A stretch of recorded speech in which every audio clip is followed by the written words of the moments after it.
Hello friends, how are you? I hope that you will fine. Then start the chapter 2 of class 10th. In this chapter we will discuss about acids, bases and salts. I am following the S book which written by Lakshmir Singh and Manjit Kaur. This book is the best for all students of CBSE. If you are on my channel for the first time then subscribe, like and share the channel. तो चलिए start करते हैं हम अपने chapter number 2 class 10th का। First में हम देख रहे हैं कि लिखा हुआ है on the basis of their chemical properties all the compounds can be classified into 3 groups. हम लोग जितने भी केमिकल एलिमेंट्स के बारे में जानते हैं लगभग 115 या उससे ज़्यादा भी अभी हो चुका है, तो उसके बारे में हम लोग जानते हैं और उससे जो कंबाइन करके उस एलिमेंट्स को जो कंबाइन करके जो कंपाउंड्स बनते हैं वो अनगिनत संख्या में बनते हैं। तो कह रहा है कि on the basis of their chemical properties, कह रहा है कि उनके केमिकल प्रॉपर्टीज़ के आधार पर कंपाउंड्स को all the compounds can be classified into 3 groups, कि सभी कंपाउंड्स को 3 ग्रुप में डिवाइड किया गया है। वो ग्रुप्स कौन कौन हैं? तो हमारा फर्स्ट है एसिड है, बेसेस हैं और सॉल्ट्स है।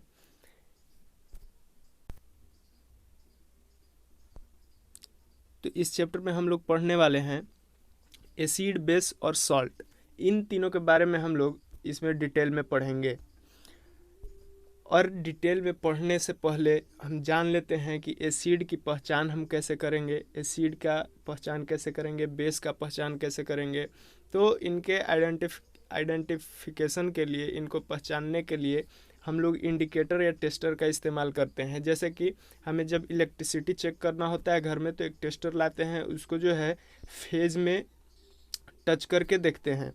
तो उसी प्रकार से यहाँ पे भी है कि किस इंडिकेटर का हम लोग यूज करते हैं, किस टेस्टर का यूज करते हैं एसिड और बेस को।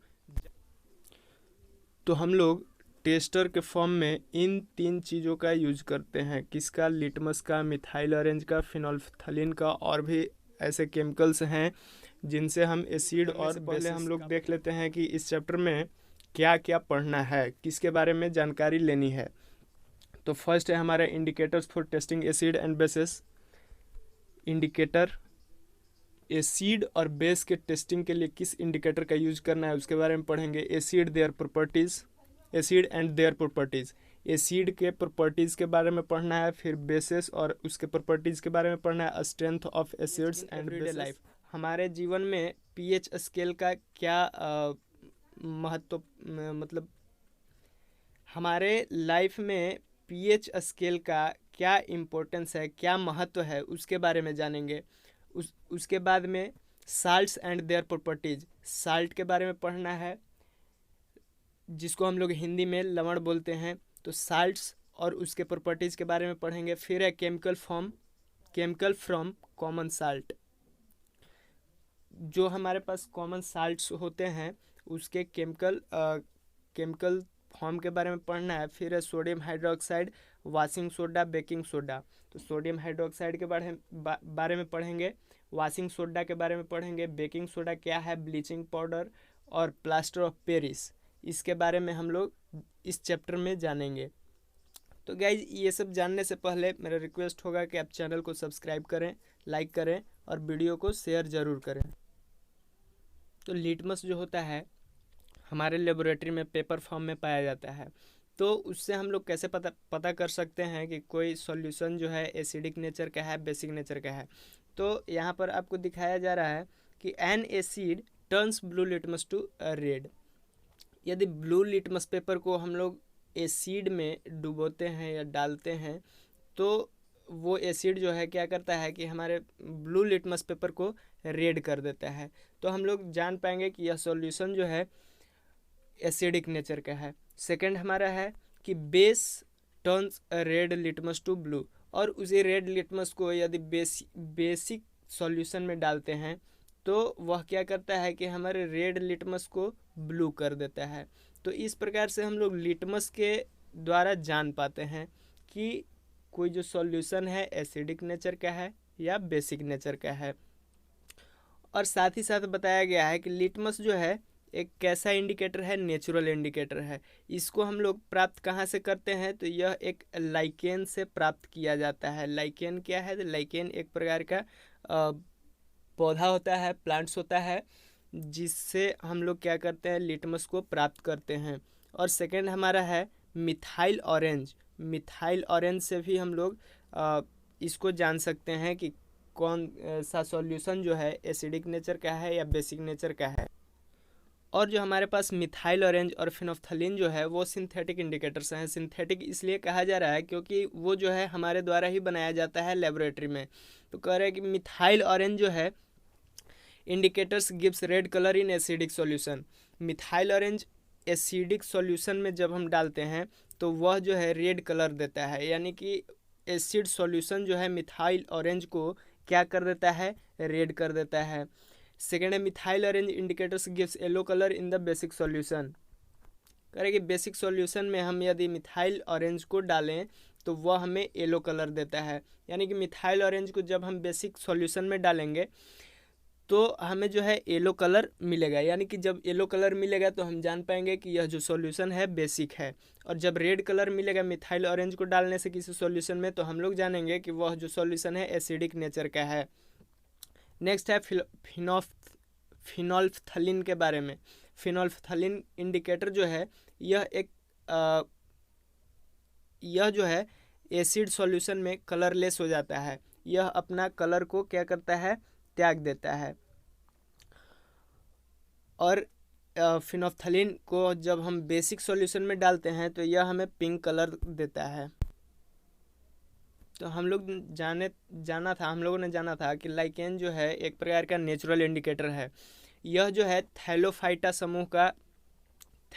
फाइलम का एक प्लांट है, जो कि थैलोफाइटा प्लांट्स के बारे में हम लोगों ने 9th क्लास के बायोलॉजी में डिस्कस किया था।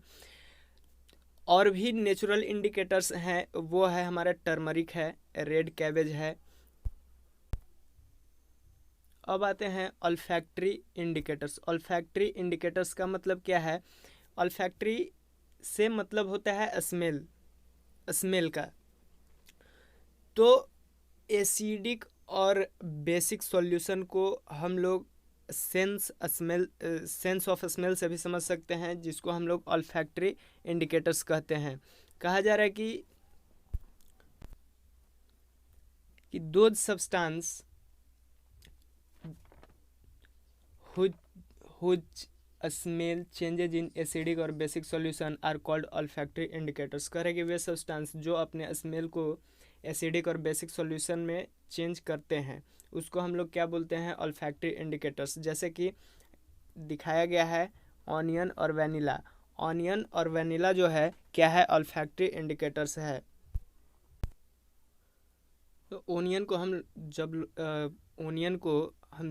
जब एसिड सॉल्यूशन में डालते हैं तो क्या होता है कि वह जो है ओनियन अपना स्मेल को क्या करता है, त्याग देता है। उसको हम लोग ओनियन को उसके स्मेल से फिर नहीं पहचान पाएंगे। उसी प्रकार से वनीला जो है उसको हम लोग किसी भी बेसिक सॉल्यूशन में डालते हैं तो वह जो है अपना स्मेल को क्या करता है, रिमूव कर लेता है, और हम लोग वनीला को स्मेल से उसके बाद नहीं पहचान पाएंगे। तो ये ऑल्फैक्टरी इंडिकेटर्स का काम करते हैं और इसे हम ऑल्फैक्टरी इंडिकेटर्स।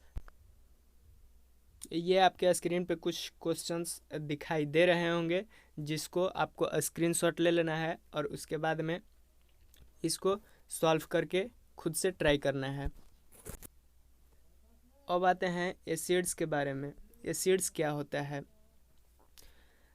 कहा जा रहा है कि acids are those chemical substances which have a sour taste. करेंगे एसिड एक ऐसा केमिकल सब्सटेंस है जिसका जो टेस्ट है वो सावर होता है। और एसिड जो है लिटमस के कलर को चेंज करता है, जैसे कि ब्लू लिटमस को रेड कर देता है। तो यह इसका प्रॉपर्टीज है और इसी से हम लोग इसको डिफाइन करते हैं एसिड्स को। जैसे कि हम जब एक नींबू को काटते हैं और उसके बाद में उसको टेस्ट करते हैं तो हमें खट्टा स्वाद आता है, यानी कि उसका जो टेस्ट है वो सावर होता है। तो यानी कि जितने भी ऐसे फ्रूट्स हैं जो हमें खट्टा लगते हैं, टेस्ट में सावर लगते हैं, उनमें कहीं ना कहीं एसिड्स पाया जाता है। जैसे कि हम मिल्क को ही ले लें, तो जब मिल्क को टेस्ट करते हैं तो सावर नहीं होता है, बट मिल्क का एक फॉर्म है कर्ड, जिसको हम लोग टेस्ट करते हैं तो उसमें भी उसका टेस्ट भी सावर होता है। तो उसमें भी कहीं ना कहीं एसिड्स होता है, और उसमें जो एसिड होता है उसको हम लोग कौन सा एसिड बोलते हैं? तो लैक्टिक एसिड बोलते हैं। कौन सा एसिड बोलते हैं? Lactic acids. अब जानेंगे एसिड्स के बारे में कि एसिड्स जो है दो फॉर्म में पाया जाता है, एक है ऑर्गेनिक और दूसरा है इनऑर्गेनिक। तो चलिए देखते हैं कि ऑर्गेनिक एसिड्स कौन कौन से हैं। तो ऑर्गेनिक एसिड्स में है हमारा साइट्रिक एसिड, सारा हाईलाइट किया हुआ है। लैक्टिक एसिड है, टार्टिक है, ऑक्जेलिक एसिड है, फॉर्मिक एसिड है। एसिटिक एसिड हमें कहाँ मिलता है? तो विनेगर, जिसको आप लोग सिरका बोलते हैं। फिर है साइट्रिक एसिड। साइट्रिक एसिड जितने प्रकार के खट्टे फल होते हैं, जैसे कि लेमन हो गया, ऑरेंज हो गया, ग्रेप्स हो गया, इसमें जो है साइट्रिक एसिड पाया जाता है। लैक्टिक एसिड जो है वह कहाँ होता है? तो वह हमारा जो है दही में होता है। टार्टिक एसिड है, टार्टिक एसिड जो है टैमरिंड में पाया जाता है, यानी कि इमली में पाया जाता है, ठीक है। और टैमरिंड जो है अनराइप ग्रेप्स, यानी कि जो ग्रेप्स पका हुआ नहीं है उसमें भी पाया जाता है। Oxalic acid, oxalic acid tomatoes में पाया जाता है। फॉर्मिक एसिड जो है वह जो है चींटी के डंक में पाया जाता है, और एक नेटल का पौधा होता है तो उसके पत्तियों में भी पाया जाता है। तो ऑर्गेनिक एसिड जो कि प्रकृति में पाया जाता है, जो कि नेचर के द्वारा हमें प्रोवाइड कराया जाता है, उसको हम लोग ऑर्गेनिक एसिड्स बोलते हैं। अब आते हैं हम लोग मिनरल एसिड्स की तरफ। मिनरल एसिड किसे बोलेंगे? तो the acid prepared from the minerals of the earth are called mineral acids, यानी कि जो अर्थ में पाए जाने वाले जितने भी मिनरल्स हैं उसके द्वारा जो हम एसिड्स बनाते हैं उसको हम लोग क्या बोलते हैं? Mineral acids. जिसको हम लोग मैन मेड एसिड भी कहते हैं, जिसको हम लोग मैन मेड एसिड भी कहते हैं। तो इसमें जो है कॉमनली हाइड्रोक्लोरिक एसिड है, सल्फ्यूरिक एसिड और नाइट्रिक एसिड जो है ये कॉमन है। इसको हम लोग ज़्यादातर यूज करते हैं, और इसको जो है सबसे ज़्यादा लेबोरेटरी में भी यूज किया जाता है। अभी तक हम लोगों ने जाना कि एसिड्स जो है दो प्रकार के होते हैं, ऑर्गेनिक और इनऑर्गेनिक। अब जानेंगे कि एसिड जो है स्ट्रॉन्ग होता है और वीक भी होता है।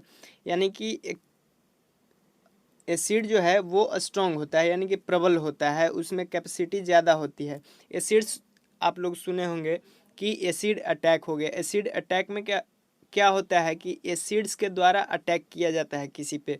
तो एसिड बहुत ही डेंजरस है यदि वह कंसंट्रेटेड हो तो। यह जो है हमारे कपड़ों को गला सकता है, हमारे स्किन्स को गला सकता है, ठीक है, नष्ट कर सकता है। इसलिए स्ट्रॉन्ग एसिड और वीक एसिड्स के बारे में हमें जान लेना चाहिए कि स्ट्रॉन्ग एसिड से हम लोग वीक एसिड कैसे बनाएंगे, ठीक है। तो यहाँ चलते हैं, देखते हैं, कह रहे कि all the acids can be divided into two groups, strong और वीक। तो फर्स्ट है हमारा हाइड्रोक्लोरिक एसिड, सल्फ्यूरिक और नाइट्रिक एसिड्स। ये जो है स्ट्रॉन्ग एसिड्स के सीरीज में आते हैं। और एसिटिक एसिड जो है, यानी कि जितने प्रकार के हम लोग बोलें कि ऑर्गेनिक एसिड जो हैं वो क्या होते हैं? वीक एसिड्स होते हैं। तो जैसा कि हम लोग देख सकते हैं कि it is obvious that all the minerals acid are strong acid. जैसे कि हमने अभी भी बताया कि ऑर्गेनिक एसिड जो होते हैं वे मुख्यतः वीक एसिड होते हैं, और जितने भी मिनरल्स एसिड होते हैं वो स्ट्रॉन्ग एसिड होते हैं। करें कि मिनरल एसिड में केवल एक ऐसा एसिड है जो कि वीक होता है, वो है हमारा कार्बोनिक एसिड। यहाँ पे देख सकते हैं कार्बोनिक एसिड। और स्ट्रॉन्ग एसिड जो है बहुत बहुत ही डेंजरस होता है। बात आती है कि यदि एसिड जो है हमारे लिए हार्मफुल है तो सारे फ्रूट्स में, सारे नहीं, मतलब कुछ फ्रूट्स में जो हम लोग खाते हैं, या फिर ऐसे फूड इंग्रेडिएंट्स जिसको हम लोग यूज करते हैं उसमें भी ये एसिड पाया जाता है। तो जो फूड इंग्रेडिएंट्स में एसिड पाए जाते हैं वे या तो वीक होते हैं या फिर उन्हें डाइल्यूट किया जाता है। जैसे कि हम लोगों के यहाँ एक विनेगर पाया जाता है जिसको सिरका बोलते हैं। तो उसको हम लोग अचार में डालते हैं, पिकल्स में डालते हैं ताकि वह जो है ख़राब ना हो। तो ऐसा नहीं है कि वह हमारे लिए हार्मफुल है, वह एक वीक एसिड है। एसिटिक एसिड जो है वीक एसिड है। नेक्स्ट है tartaric acid is used in baking powder. Baking powder को बनाने में टार्ट्रिक एसिड का यूज किया जाता है। तो इसका मतलब ये नहीं है कि बेकिंग पाउडर जो है हमारे लिए बहुत ज़्यादा डेंजरस है, बहुत ज़्यादा हार्मफुल है, ऐसा नहीं है। क्यों? क्योंकि इसमें जो एसिड का यूज किया जा रहा है वह जो है वीक एसिड है। नेक्स्ट जानना है कि कंसनट्रेटेड एंड डाइल्यूट एसिड। तो कंसनट्रेटेड एसिड जो होते हैं उसमें जो है मिनिमम पॉसिबल ऑफ वाटर होता है। जैसे कि उसमें जो वाटर का अमाउंट होता है बहुत ही कम होता है, बहुत ही कम, न के बराबर होता है। तो उसको हम लोग कंसनट्रेटेड एसिड बोलते हैं, जो कि बहुत ही डेंजरस होता है, बहुत ही हार्मफुल होता है। और डाइल्यूट एसिड उसको बोलते हैं जिसमें जो है जिस एसिड में बहुत ज़्यादा मात्रा में वाटर होता है, तो उसको हम लोग डाइल्यूट एसिड बोलते हैं। यदि हमें एसिड को डाइल्यूट करना है तो ऐसा नहीं है कि उसमें हम डायरेक्ट वाटर को लाएं और डाल दिए। मान लीजिए कि हमारे पास एक ग्लास का ट्यूब है जिसमें हम एसिड डाल लिए हैं, ठीक है। अब मान लीजिए इसमें हम वाटर को डालते हैं डायरेक्ट, तो यह जो है क्या करेगा, स्प्लैश करेगा, यानी कि बहुत ज़्यादा स्प्लैश करता है, यानी कि इसके बहुत सारे छींटे जो है बाहर निकल जाएंगे, यानी कि इसमें एक्सप्लोजन हो जाएगा। तो इसलिए इसमें जो है हमें क्या करना है कि वाटर को मिलाएंगे, लेकिन ड्रॉप बाय ड्रॉप करके, यानी कि थोड़ा थोड़ा अमाउंट में वाटर को डालेंगे और यह जो है उसके साथ डाइल्यूट होता चला जाएगा। हमें कभी भी एसिड में डायरेक्ट वाटर को नहीं डालना है। अब जानते हैं एसिड का प्रॉपर्टीज़ क्या है। तो फर्स्ट में हम लोग देख पा रहे हैं कि acids have a sour taste. Acid का जो टेस्ट है वह सावर होता है। Acid turn blue litmus to red. Acid जो है ब्लू लिटमस को रेड में कन्वर्ट करता है। Acid solution conduct electricity. Acid का जो सॉल्यूशन है वह जो है इलेक्ट्रिसिटी को कंडक्ट करता है। अब जो हम इसके प्रॉपर्टीज़ बताएंगे उसको आपको अपने नोट्स में नोट डाउन करने की ज़रूरत है और उसको याद भी करने की ज़रूरत है, ताकि इसके जो फॉर्मूले हैं वो आपके काम आ सकते हैं। 4 प्रॉपर्टीज़ है। Acid react with metal to form hydrogen gas. Acid जो है जब भी रिएक्ट करेगा किसी भी मेटल के साथ में, तो वह जो है हाइड्रोजन गैस बनाता है। जैसे कि मेटल को हम लोग एसिड के साथ में रिएक्ट करा रहे हैं तो फॉर्मेशन हो रहा है किसका, साल्ट का फॉर्मेशन हो रहा है और हाइड्रोजन गैस का। जैसे कि हम लोग एक एग्जाम्पल के द्वारा यहाँ पे समझ सकते हैं कि जिंक जो कि एक मेटल है और सल्फ्यूरिक एसिड H2SO4 यह जो है डाइल्यूट किया हुआ है, ठीक है, एक्वस सॉल्यूशन AQ लिखा हुआ है, यानी कि डाइल्यूट किया हुआ है। तो जिंक के साथ यानी कि एक मेटल के साथ में रिएक्ट करा रहे हैं तो हमें क्या मिल रहा है, ZnSO4 यानी कि जिंक सल्फेट का एक्वस सॉल्यूशन मिल रहा है जो कि एक साल्ट है। यह एक न्यूट्रल फॉर्म है इसका, ठीक है। तो ZnSO4 क्या है, एक साल्ट है और फॉर्मेशन हो रहा है हाइड्रोजन गैस का। तो इसको हम लोग गाइस याद कर लेंगे कि एसिड जब भी मेटल के साथ में रिएक्ट करता है तो हाइड्रोजन गैस बनाता है और साल्ट बनाता है। एसिड का 5th प्रॉपर्टीज़ है कि एसिड जो है reacts with metal carbonate to form carbon dioxide. कह रहे हैं कि एसिड जो है मेटल का कार्बोनेट के साथ में जब भी रिएक्ट करता है तो वह जो है क्या बनाता है, कार्बन डाइऑक्साइड गैस। जैसा कि हम लोग यहाँ पे देख पा रहे हैं कि मेटल का कार्बोनेट जो है एसिड के साथ में रिएक्ट कर रहा है और साल्ट, कार्बन डाइऑक्साइड और वाटर का फॉर्मेशन कर रहा है, यानी कि मुख्यतः यहाँ पे कौन सी गैस बन रही है, कार्बन डाइऑक्साइड। एक एग्जाम्पल से हम लोग समझते हैं, जैसे कि सोडियम का हम लोग कार्बोनेट ले लेते हैं Na2CO3, जो कि सोडियम का कार्बोनेट है। इसको हम लोग एक एसिड के साथ में रिएक्ट कराते हैं, जैसे कि HCl। आप H2SO4 के साथ में भी रिएक्ट करा सकते हो। तो HCl के साथ में जब हम रिएक्ट करा रहे हैं तो NaCl यानी कि सोडियम क्लोराइड बन रहा है। यह जो है सोडियम क्लोराइड क्या है, साल्ट है, जिसका हम लोग यूज करते हैं। इसमें आयोडीन मिला करके हम अपने घरों में यूज करते हैं। और इसके साथ ही क्या फॉर्मेशन हो रहा है, CO2 यानी कार्बन डाइऑक्साइड का फॉर्मेशन हो रहा है। और इसके साथ ही वाटर का भी फॉर्मेशन हो रहा है। हम लोग नेक्स्ट एग्जाम्पल से समझते हैं। मैंने एक पॉइंट छोड़ दिया था, सिर्फ कार्बोनेट ही नहीं बल्कि हाइड्रोजन कार्बोनेट भी लेते हैं किसी भी मेटल का, और उससे रिएक्शन कराते हैं एसिड के साथ में, तो उसमें कार्बन डाइऑक्साइड और वाटर जो है बनता है। तो चलिए समझते हैं। यहाँ हमने लिया है sodium hydrogen carbonate, sodium hydrogen carbonate लिया है, और उसको हम लोग हाइड्रोक्लोरिक एसिड के साथ में रिएक्शन करा रहे हैं, तो हमें NaCl यानी कि सोडियम क्लोराइड मिल रहा है, कार्बन डाइऑक्साइड और वाटर मिल रहा है। और देखिए यहाँ पे आपको दिया गया है, if someone is suffering from the problem of acidity after overeating, we can suggest taking baking soda solution as remedy। करें कि यदि कोई व्यक्ति एसिडिटी से परेशान है, एसिडिटी कब, जब ओवर ईटिंग हो जाए, यानी कि जब ज़्यादा खाना खा लेता है तो उसके पेट में गैस बनाने लगता है, किसी भी पर्सन के पेट में गैस बनने लगता है, तो उसके लिए सजेस्ट किया जाता है कि वह जो है बेकिंग सोडा का सॉल्यूशन ले।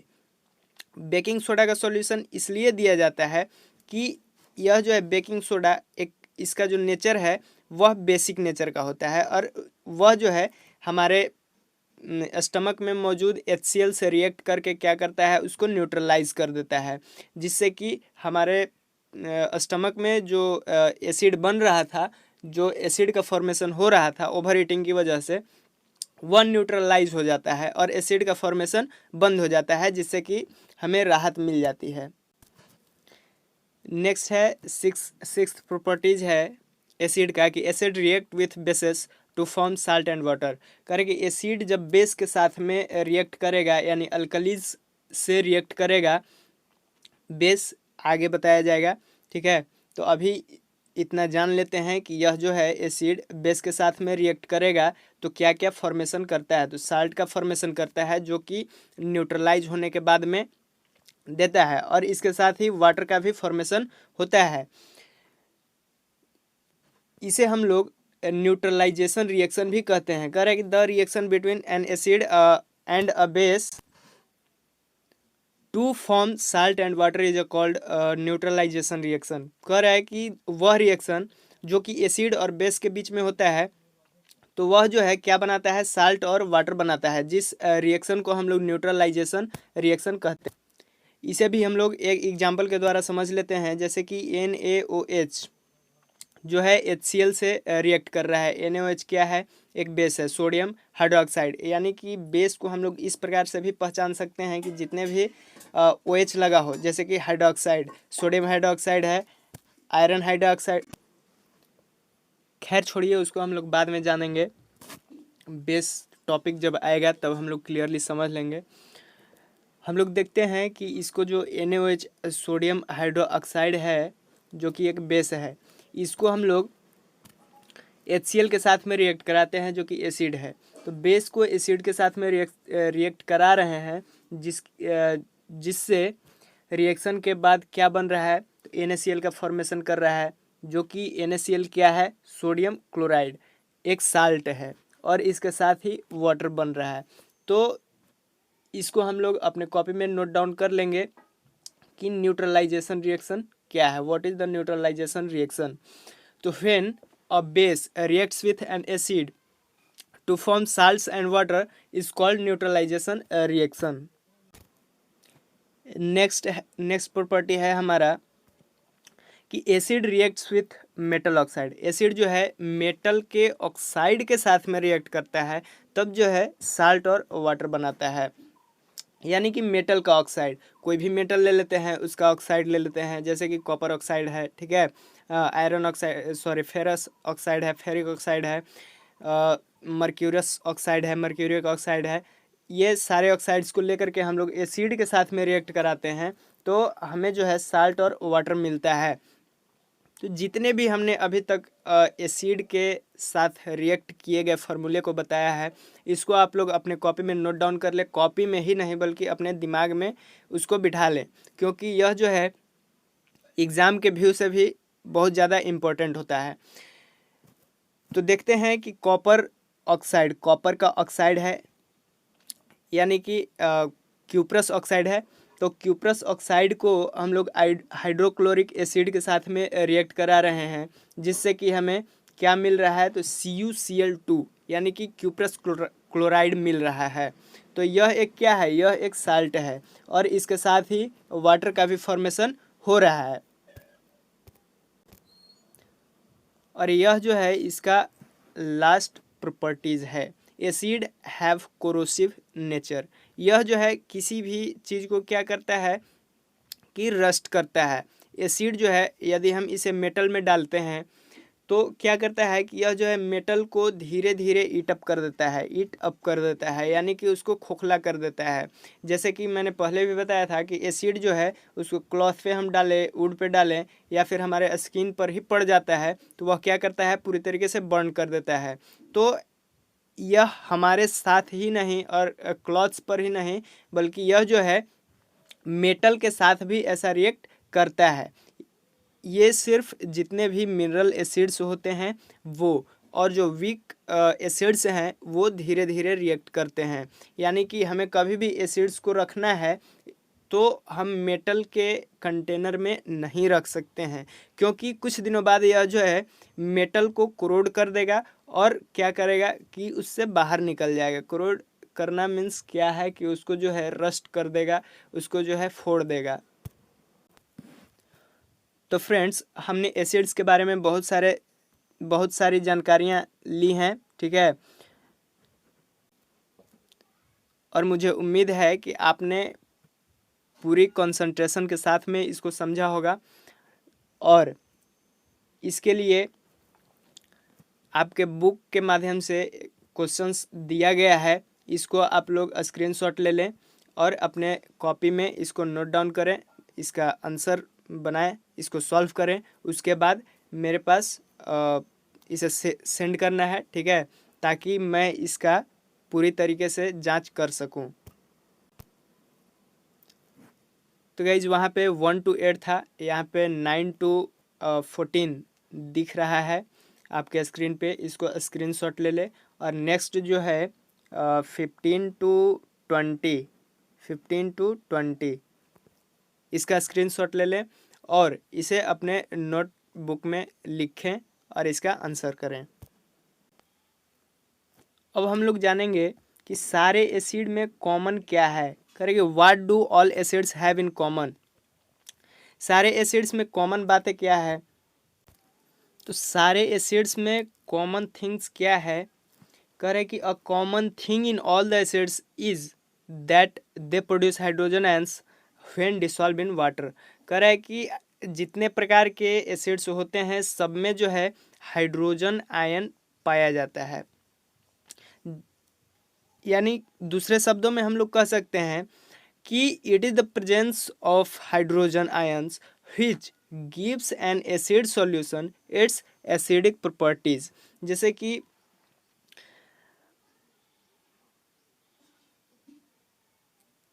यह जो है हमें एसिडिक बिहेवियर कब दे पाता है, जब इसमें हाइड्रोजन आयंस प्रेजेंट होते हैं। यानी कि किसी भी सॉल्यूशन में यदि हाइड्रोजन आयन प्रेजेंट हों तो वह जो है हमें एसिडिक प्रॉपर्टीज देगा, यानी कि एसिड बिहेवियर देखने को मिलेगा। तो अब बात आती है कि जिस जिस कंपाउंड्स में हाइड्रोजन पाया जाता है, हाइड्रोजन आयन पाए जाते हैं, वो क्या एसिड हैं? नहीं, ऐसा नहीं है, ऐसा बिल्कुल भी नहीं है। कह रहा है कि all the acids contain hydrogen. जितने प्रकार के एसिड हैं उनमें हाइड्रोजन होता है, लेकिन all the hydrogen containing compound are not acids. कह रहा है कि जितने भी हाइड्रोजन हाइड्रोजन वाले कंपाउंड्स हैं वो एसिड नहीं हैं। यानी कि जितने भी एसिड हैं उनमें हाइड्रोजन आयन पाया जाता है, लेकिन जितने भी हाइड्रोजन आयन वाले कंपाउंड्स हैं टोटल एसिड नहीं होते हैं। तो उसके लिए हम लोग इस फिगर को देखते हैं और इससे समझते हैं कि एक हम लोग ग्लास ले लिए हैं, बीकर ले लिए हैं, ठीक है, ग्लास ट्यूब है, इसमें हम लोग हाइड्रोक्लोरिक एसिड का सॉल्यूशन लिए हैं, ठीक है। नेक्स्ट जिसमें वाटर जो है डाला हुआ है, नेक्स्ट है ग्लूकोज का सॉल्यूशन। अब दोनों से हम लोग इलेक्ट्रिसिटी को पास करा करके देखते हैं तो इसमें जो है हमारा रिजल्ट क्या मिलता है कि बल्ब जो है ग्लो कर रहा है, इसमें जो है बल्ब ग्लो कर रहा है, लेकिन इसमें जो है बल्ब ग्लो नहीं कर पा रहा है। क्यों? क्योंकि इसमें जो हाइड्रोजन आयंस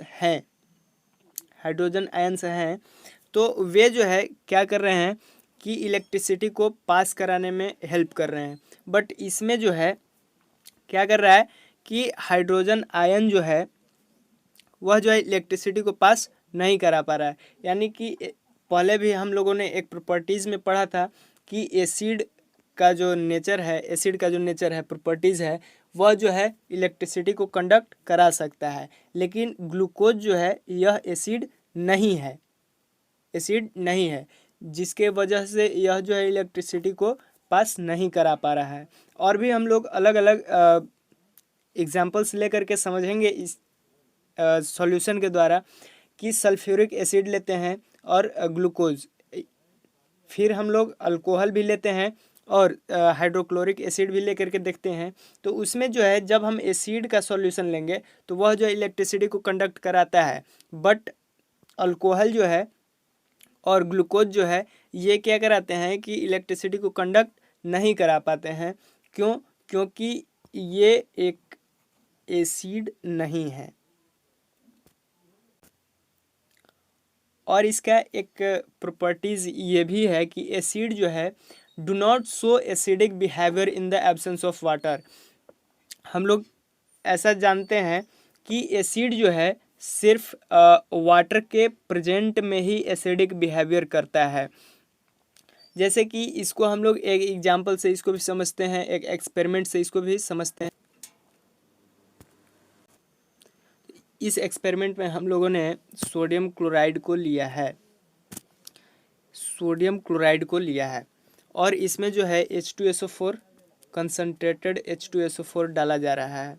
कंसनट्रेटेड H2SO4 डाला जा रहा है तो दोनों जो है रिएक्ट करके HCl गैस बनाता है, HCl गैस, जो कि हाइड्रोक्लोरिक एसिड के नाम से हम लोग जानते हैं HCl को।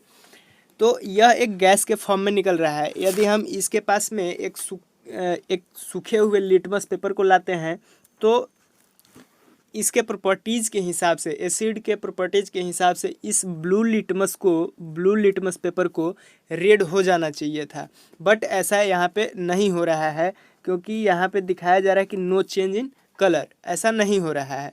तो क्यों? क्योंकि यह एक गैस है और इसमें जो है वाटर प्रेजेंट नहीं है। नेक्स्ट में हम लोग देखते हैं कि इसको जो है भिगा करके लाते हैं, इसमें मॉइस्चर डाल करके लाते हैं, इसको थोड़ा सा नम करके लाते हैं, ठीक है। अब इसको हम इस HCl गैस में ले जाते हैं तो इसका जो कलर है वो ब्लू से रेड हो जाता है। तो इससे हमें यह पता चल रहा है कि acid do not show acidic behaviour in the absence of water. Acid जो है अपने एसिडिक बिहेवियर को वाटर के एब्सेंस में ये शो नहीं करता है, ठीक है।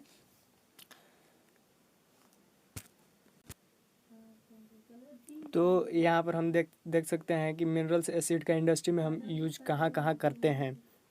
तो सल्फ्यूरिक एसिड जो कि एक एसिड है, इसका यूज हम लोग फर्टिलाइज़र के मैन्युफैक्चरिंग में करते हैं, पेंट्स मैन्युफैक्चर करने में करते हैं, डाइज यानी कि कलर्स के मैन्युफैक्चरिंग में करते हैं, केमिकल्स के मैन्युफैक्चरिंग में करते हैं, प्लास्टिक्स बनाने में करते हैं, सिंथेटिक फाइबर्स बनाने में, डिटर्जेंट, एक्सप्लोसिव यानी कि विस्फोटक पदार्थ, एंड कार के जो बैटरीज बनते हैं उसमें जो एसिड डाला हुआ होता है वह भी सल्फ्यूरिक एसिड ही होता है। सेकेंड यूज है नाइट्रिक एसिड।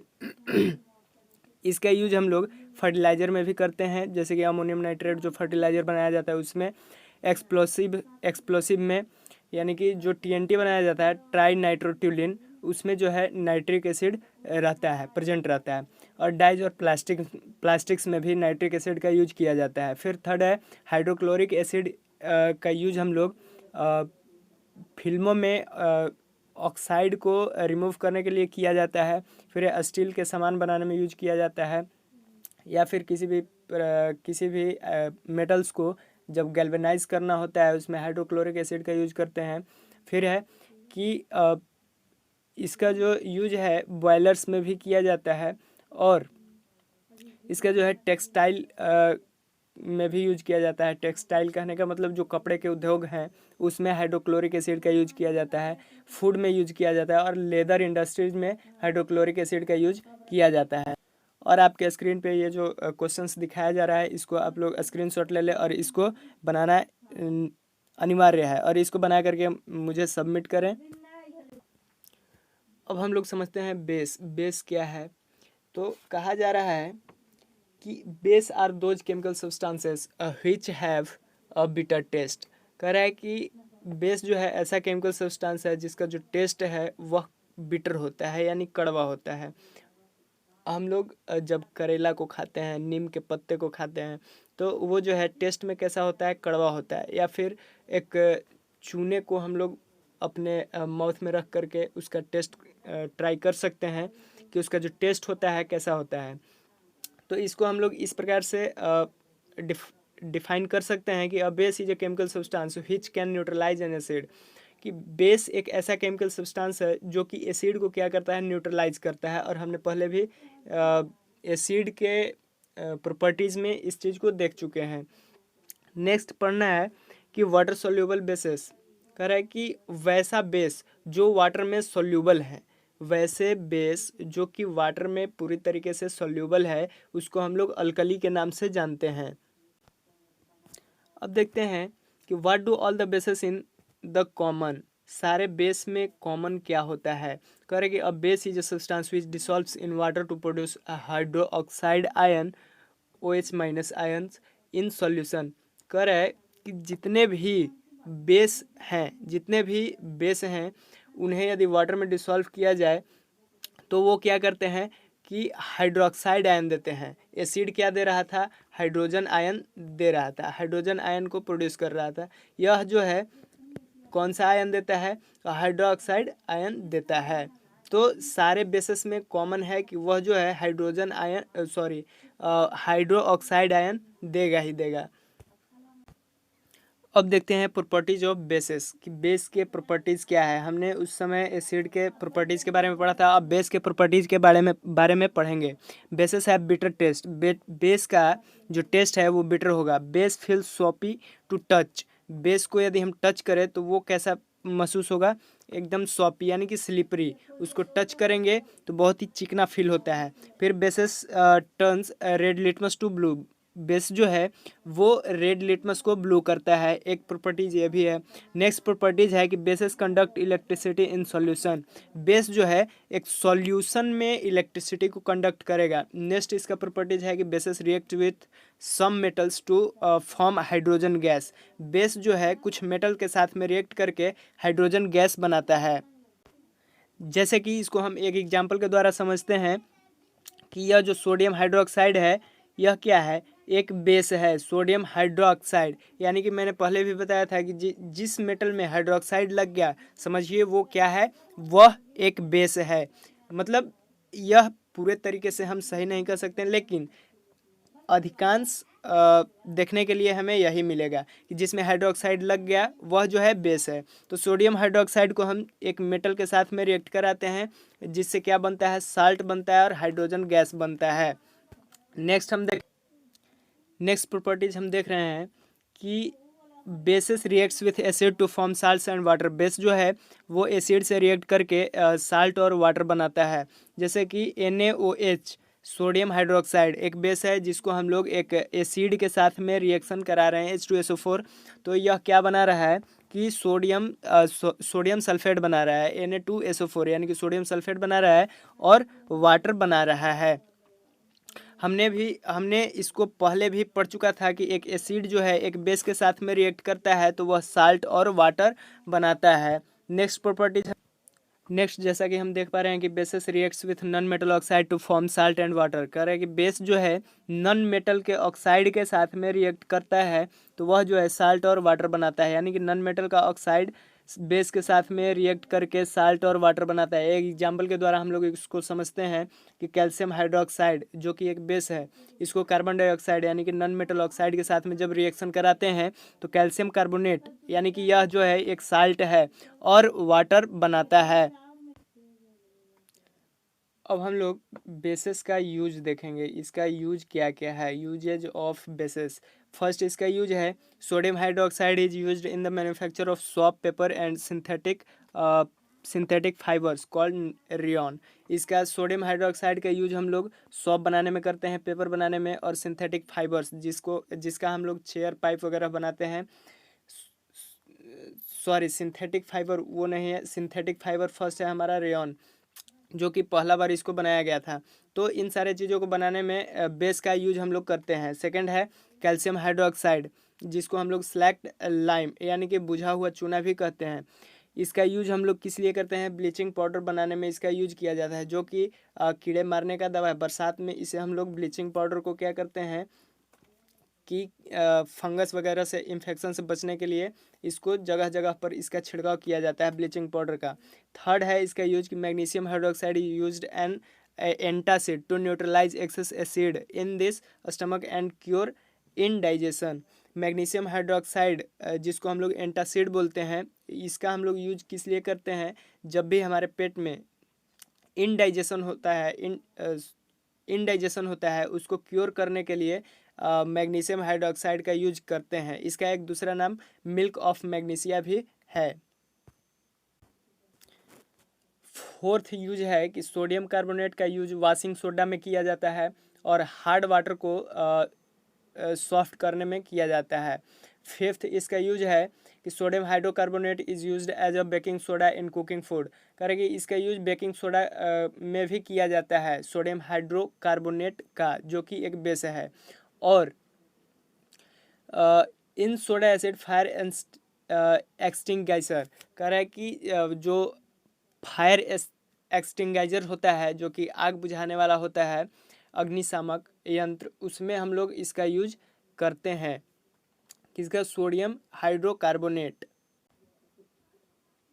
और यहाँ पर आप देख पा रहे होंगे कि बेस से रिलेटेड कुछ क्वेश्चंस दिया गया है, जिसको आप स्क्रीनशॉट ले लें और अपने नोटबुक में इसको लिख लें और इसका आंसर करें। और आंसर करने के बाद में मेरे पर्सनल व्हाट्सएप पे इसको शेयर करना है ताकि मैं इसे वेरीफाई कर सकूं। Thank you for watching this video. चलिए अब हम लोग मिलते हैं नेक्स्ट वीडियो में, जिसमें पीएच स्केल के बारे में पढ़ाया जाएगा और साल्ट्स के बारे में जानकारी दी जाएगी। और बहुत सारे ऐसे साल्ट्स हैं जिसका हम लोग दैनिक जीवन में यूज करते हैं, जिसके बारे में बताया जाएगा। तो बने रहिए एम ट्यूटोरियल के साथ में और इस चैनल को सब्सक्राइब ज़रूर करें ताकि आने वाले हर वीडियोज़ का नोटिफिकेशन सबसे पहले आपके पास मिल जा सके।